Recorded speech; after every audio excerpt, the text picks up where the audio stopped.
My name is Sam Bolligman, and I did my research paper on why we watch horror movies. I have a theory of why we watched horror movies is because our ancestors used to have to hunt and deal with hardships, be around dangerous predatory animals, and survive that. And all those things provided a stress response. Um, so they lived under stress constantly.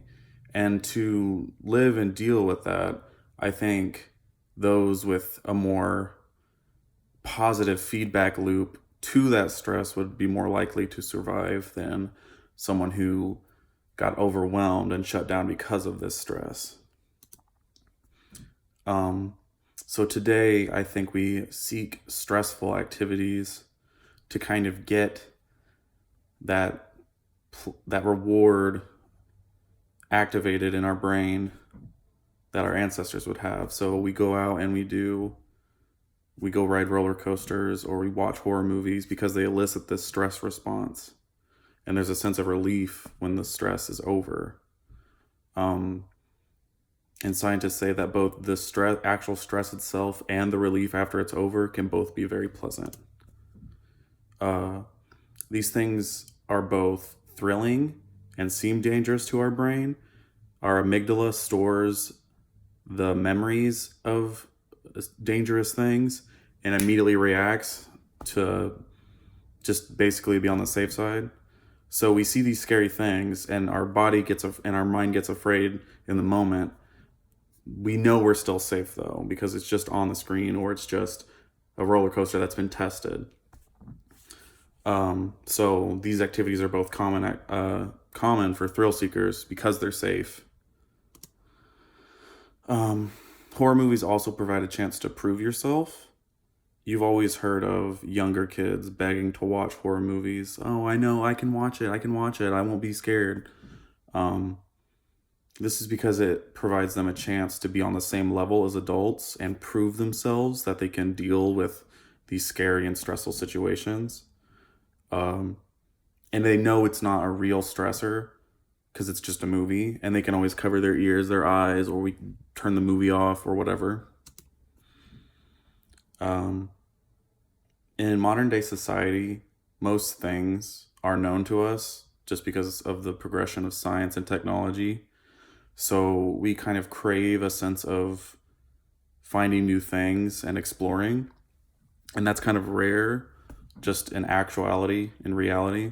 So we use fiction and horror movies to experience this unknown. So we have some monster that wouldn't or couldn't exist, and we don't always see the whole monster or whatever. And there's just a sense of unknown that we experience, even if we know it's fake and it's just for a couple hours in the theater. This just kind of gives us a sense of wonder that we wouldn't have otherwise. Um, People go to all different sorts of movies for different reasons. People go to superhero movies to feel larger than life because they feel like they're part of the action. The heroes are doing these crazy things, saving the universe or whatever, and it makes them feel more than just human. People go and see horror movies for kind of an opposite effect. Usually there's a monster or killer or whatever, some force that is bigger than them and attacking a normal human. So the audience relates with that normal human and they feel accomplished when somebody they relate to survives something terrible like a monster or a killer. I can compare it to different kinds of food. Like you don't always want the same food. You don't always have the same cravings. So sometimes you want Chinese food or sometimes you want pizza. It's the same thing. Sometimes you want to feel super powerful and other times you want to feel kind of humbled and small and watch a horror movie. Horror movies are also really good for dates, be they romantic or platonic. So if you're going on a date with one person romantically or if you're just going out with friends, they're both good. It's a trope that you always see in movies and media that the guy and the girl or whoever it would be go on a date to a scary movie and one of them gets scared and then the braver one will get closer and hold their hand or throw their arm around them. But seeing a movie with just a group of friends is also fun because horror movies are usually less plot heavy. and you don't have to pay attention to every detail. So you can kind of use those downbeats after a scare to make jokes and quips that can be enjoyed by everybody in the theater. Horror movies have also been known to provide a few health benefits. Not heavily researched, but there's some stuff there. I've read that they stimulate the production of white blood cells, which can help increase your immune system, and they increase your heart rate, which burns calories. The movie Jaws burned an average of 184 calories for your average viewer. The reason I watch horror movies myself is because they provide entertainment and a release of tension after each scare. So they build up. The scare happens, you scream, you get that rush of adrenaline, and then it kind of releases. And that up and down can just be stimulating and pleasant. That's not to say I only like low quality horror movies, though.